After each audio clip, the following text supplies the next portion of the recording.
Wait, what did you just say? The CEO's voice trembled as he stood frozen in the middle of the park, staring at the woman sitting on the bench beside his little daughter. His heart pounded painfully inside his chest. You used to be my wife's nurse. The woman slowly looked up, her eyes soft yet carrying years of silent sorrow. Yes, sir, she whispered, I was there, till her last breath. That single sentence changed everything. It was supposed to be just another Sunday for Adrian Cole, a young, brilliant CEO of one of the biggest tech companies in the country. He had come to the park to spend time with his 4-year-old daughter, Lily, something he had promised his late wife, Emily, before she passed away 3 years ago. Emily had been the heart of his world, but her sudden illness had shattered everything. Since then, Adrian had buried himself in work, hiding his grief behind success. Today, however, something unusual happened. While he was on a business call, Lily had wandered a few steps away. When he turned around, he saw her talking to a woman, a poor-looking woman, wearing a faded sweater, her hands rough and calloused, her hair tied back in a messy bun. She was showing Lily how to make a paper flower out of a tissue. The scene was so gentle, so motherly, that it pierced his heart. And then Lily's innocent laughter broke the silence. Daddy, look, Auntie made me a flower. That's when Adrian approached them, curious at first, then frozen by her words. I used to be your wife's nurse. The park seemed to disappear around him. He could barely breathe as memories flooded back. Emily in her hospital bed, her weak smile, her soft voice saying, promise me you'll let Lily feel loved, even when I'm gone. Adrian swallowed hard. You were there when she... The woman nodded. Yes. My name is Clara. She looked down at the little girl. Your wife was the kindest soul I'd ever met. She used to talk about you and this little one all the time. Lily giggled, holding up the paper flower. Mommy liked flowers too. Adrian's throat tightened. Yes, she did. Clara smiled faintly. She asked me once, to make sure you never forgot to smile again. She said you were her everything. Adrian blinked, tears threatening to fall.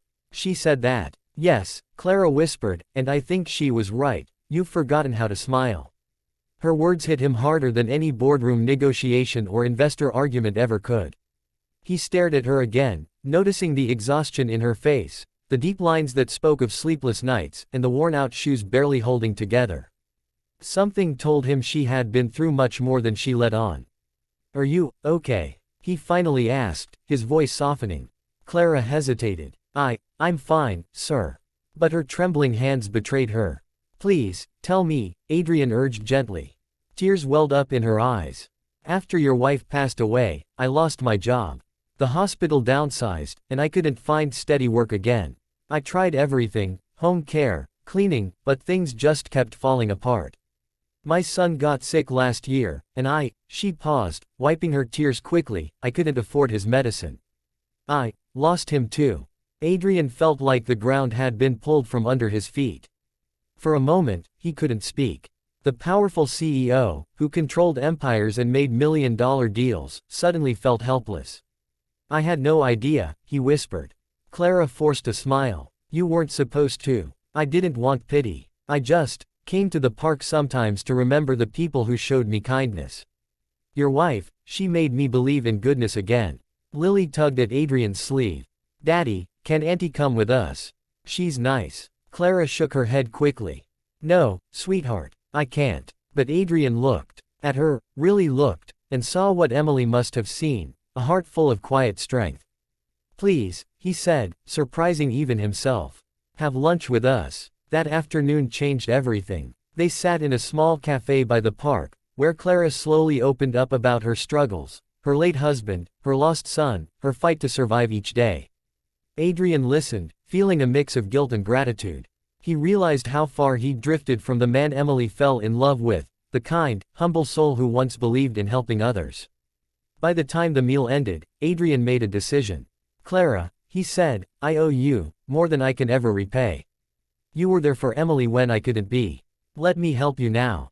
She tried to refuse, but he wouldn't hear it. He offered her a job as the new head of his company's community outreach program. You've spent your life caring for people, he said. Help me build something that is the same. At first, she thought it was charity. But soon, she realized it was purpose. Months passed. Clara's presence brought light not just to the company but to Adrian's life. She helped launch a healthcare program for underprivileged families. She visited children's hospitals, shared stories of hope, and reminded everyone that compassion was stronger than profit. One evening, Adrian stood by his office window, watching the sunset paint the city in gold. Lily ran in with a smile, holding another paper flower, this time neatly folded, with a small note tucked inside. It read, "For Mommy, and for everyone who reminds us she's still here." He turned around to see Clara standing by the door, tears glistening in her eyes. "Your wife would be proud," she said softly. Adrian smiled, a real, genuine smile he hadn't felt in years. Maybe she already knows. And in that moment, it felt like Emily was there, in the laughter of his daughter, in the kindness of the woman she once trusted, and in the heart of a man who finally remembered what it meant to live again.